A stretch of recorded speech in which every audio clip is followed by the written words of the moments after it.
Oke friend, kembali lagi di channelnya Tonto Japa, channelnya para kicau mania.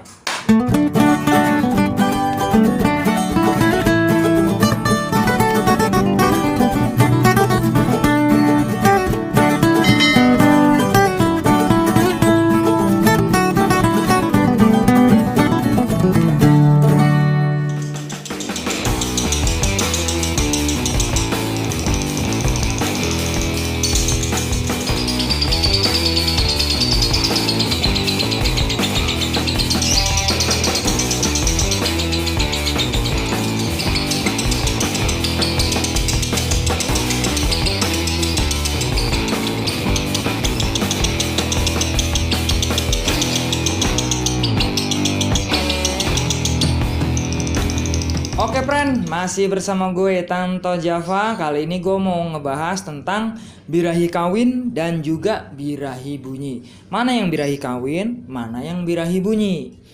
Nah, kemarin ada juga sempat komentar, Bang, kalau posisinya dengan sistem jejer itu apa nggak sebaiknya dengan jenis kelamin yang sama, misalkan jantan, kita kemudian dikelompokkan kembali betina, agar nanti kalau birahi menjadi birahi bunyi bukan birahi kawin. Jadi selama ini gua sistem tempel atau sistem jejernya itu dengan jenis kelamin yang berbeda-beda, nggak masalah. Alasannya satu, kenapa gua pakai jenis kelamin yang berbeda. Nanti kalau di gantangan, saat posisinya si jantan ini biasa dengan si jantan, kemudian posisi digantang, nanti ketemu betina, dia akan trouble, akan mengalami masalah, birahinya naiknya drastis, karena emang selama ditempel dia pakai jantan, nggak pernah ketemu dengan betina. Begitu nanti digantang, dia posisinya birahinya tuh naik, walaupun tadinya birahinya di bawah itu udah enak, udah stabil, begitu digantang dia naik karena nggak pernah ketemu betina. Kemudian sebaliknya juga seperti itu, misalkan betina biasa ketemu betina, begitu ketemu jantan nanti pun juga di atasnya birahinya akan naik, kemudian dia akan ngapal. Jadi untuk terus gimana nih untuk mengetahui birahi kawin dan juga birahi bunyi gitu. Jadi birahi bunyi dan juga birahi kawin itu terletak pada perawatan dan ke karakter lovebird sebenarnya ya, kalau untuk birahi kawin tadi, dan disesuaikan dengan rawatannya. Misalkan burung kita kasih dengan polanya settingan rendah atau rawatan rendah, memang posisinya pakan polos, kemudian mandi, jemurnya juga nggak begitu kencang, ekstra puding timun, misalkan seperti itu. Nah ini dengan burung yang rawatan seperti itu, asupan makannya seperti itu, burung itu mau ngekek, biasanya burung ini adanya di birahi bawah. Ada juga yang burung memang menunjukkan gesturnya yaitu di settingan tinggi atau perawatan yang kencang. Contoh misalkan burung kita petel gestang, kemudian setelah gestang itu ngekek. Nah ini kan gestang tapi birahinya larinya ke bunyi. Nah kalau burung-burung yang memang tipikal seperti ini mempunyai karakter yang gestang kemudian bunyi, sebenarnya burung ini nandain nih burung punya birahi bunyi kalau posisinya dikencengin. Karena apa? Dia gestang aja mau bunyi. Ataupun sebaliknya, kalau si jantan, si betina nih ngapal, terus setelah ngapal mau bunyi. Nah ini berarti menunjukkan bahwa si betina tadi posisinya birahi bunyi, dengan dia menunjukkan gesturnya ngapal kemudian bunyi.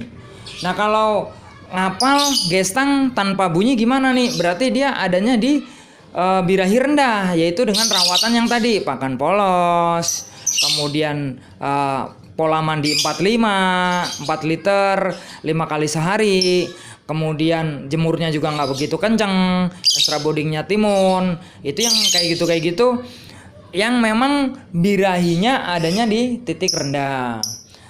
Nah burung yang memang menunjukkan gestur atau karakter burung yang birahinya itu tinggi, kemudian ada yang ngekek jadinya yang ada yang gestang jadinya ngekek, itu posisinya birahi bunyi, bukan birahi kawin. Burung yang menunjukkan seperti itu adalah burung yang siap dikencengin, burung yang siap dengan setelan tinggi. Misalkan pakannya pakan campuran, kemudian burung cuma mandi embun doang, dia mandi sendiri, kemudian jemurnya juga kenceng. Dengan perawatan seperti itu justru burung ini menjadi rajin bunyi.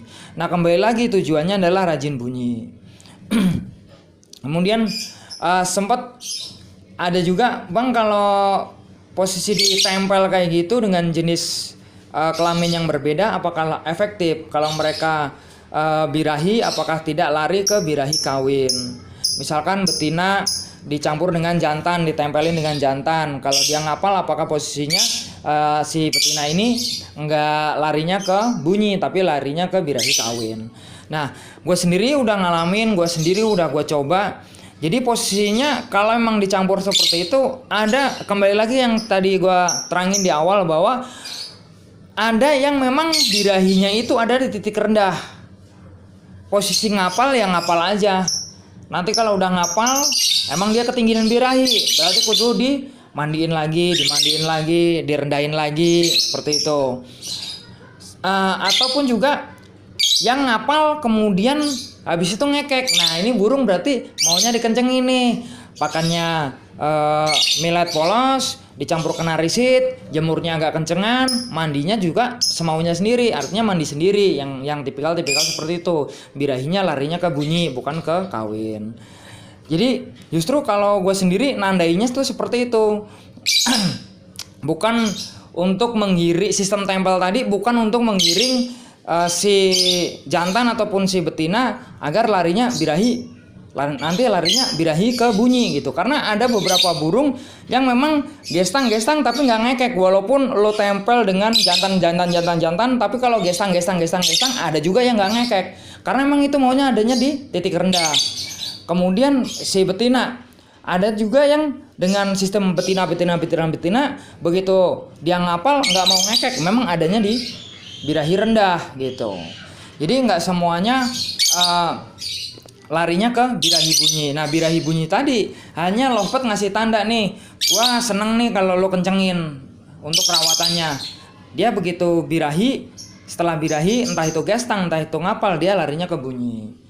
Jadi kalau gue sendiri di rumah sistem tempelnya tuh yang seperti apa? Ya udah, gue tempelnya campur gitu.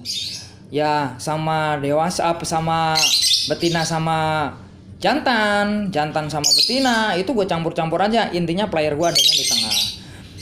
Kalau ketemu balibu gimana, Bang?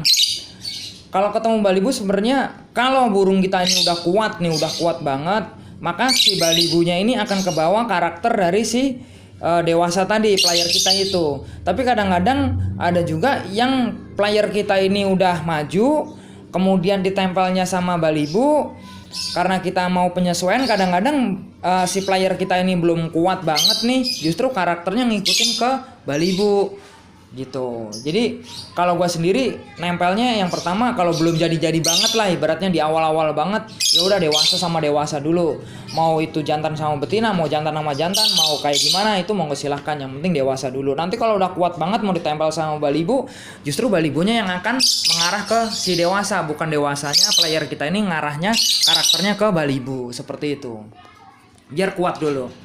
Jadi kemarin ada sedikit sharing lah kita di komentar tentang sistem tempel dengan seperti apa, yaitu gua lakuin tuh seperti itu, tanpa ada pemisahan jenis kelamin, semuanya gue campur dengan pertujuan yang gue jelasin di awal tadi. Intinya burung kita rawat tujuannya ya gacor, itu mau vector, mau konslet, mau kayak gimana pun juga, kalau posisinya dirawat dengan sistem tempel ya tujuannya adalah gacor. Nah, kita kan dengan sistem tempel tadi menyetabilkan emosi, biar burung ini nggak emosi, nggak ngejar, nggak ngekek diri, nggak kepo, duduk di tangkringan satu titik, kita tinggal mainin di birahinya saja. Nah, setelah kita mainin birahi, otomatis kita nyari titik gacor, adanya di titik rendah ataupun di titik yang tinggi. itu aja hari ini konten yang bisa gue sampein. Monggo silahkan kita sharing-sharing di kolom komentar. Mungkin seputar pengalaman dari teman-teman, kayak teman-teman yang kemarin di komentar di kolom komentar itu seperti itu gitu, bang kenapa nggak di jantan kali jantan, betina kali betina lebih efektif dan segala macam. Nah ini penjelasan gue, penjabaran gue. Mungkin teman-teman punya pengalaman, monggo bisa di-share di kolom komentar. Oke, cukup dari gue. Salam konslet masih asik friend.